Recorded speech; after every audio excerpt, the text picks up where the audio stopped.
મઠગામના સરકારી પ્લોટોમાં તાર ફેન્સિંગ કરાતા લાભાર્થીઓમાં રોષ. લાભાર્થીએ મુખ્યમંત્રી અધિકારીઓને લેખિતમાં કરી રજૂઆત.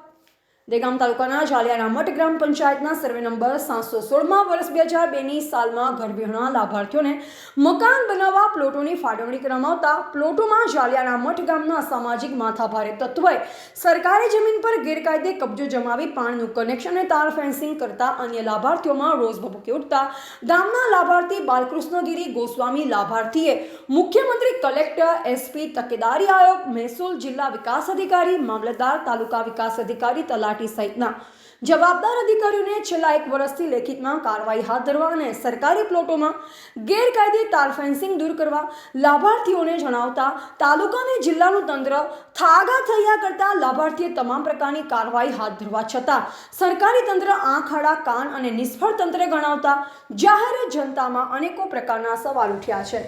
Reporter RJ Rathod, Dehgam.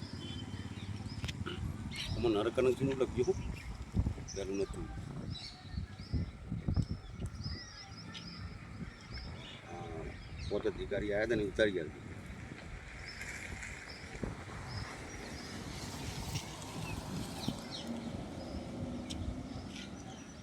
સર્વસર પહોંચતા કોઈ ચીજ નહીં.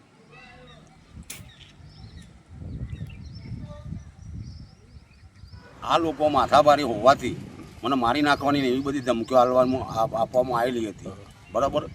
પછી જ્યારે આ પેલે પછી એને રેતી ઉતારી, ઈંટો ઉતારી, હું પંચાયતમાં કહેવા ગયો પણ પંચાયતવાળાએ કોઈ ગણગાર્યું નહીં. પાછી મેં એક અરજી આપી તાલુકામાં. પછી એના આધારે પછી આ લોકો તલાટીને બોલાવી અને બાંધકામ બંધ કરાયેલું.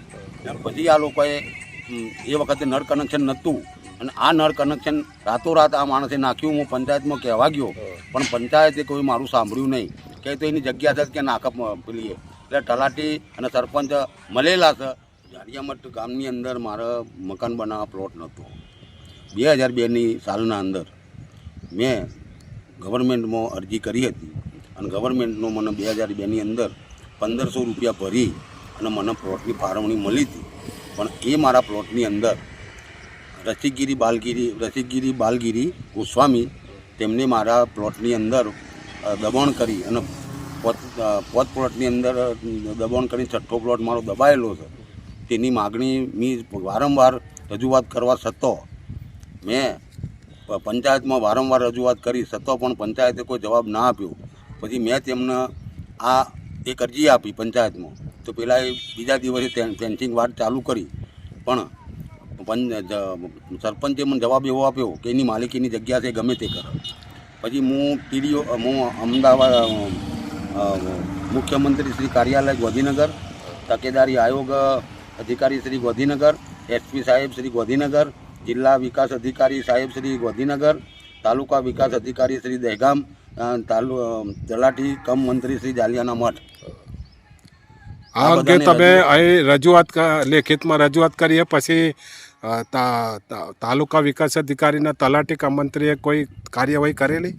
તલાટી કમ મંત્રીએ કોઈ કાર્યવાહી ના કરી એટલે મેં તાલુકાની અંદર મારી એક અરજી કરી.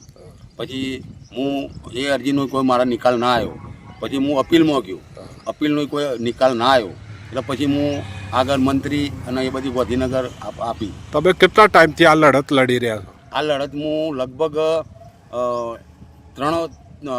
લગભગ પહેલાં 8 વર્ષથી લડું છું. પણ એ જૂના સરપંચોને એ બધા મને એવું કહેતા કે આપીશું સર, તમારું પ્લોટ ક્યાંય નહીં જાય, તમારી જોડે સનંદ છે.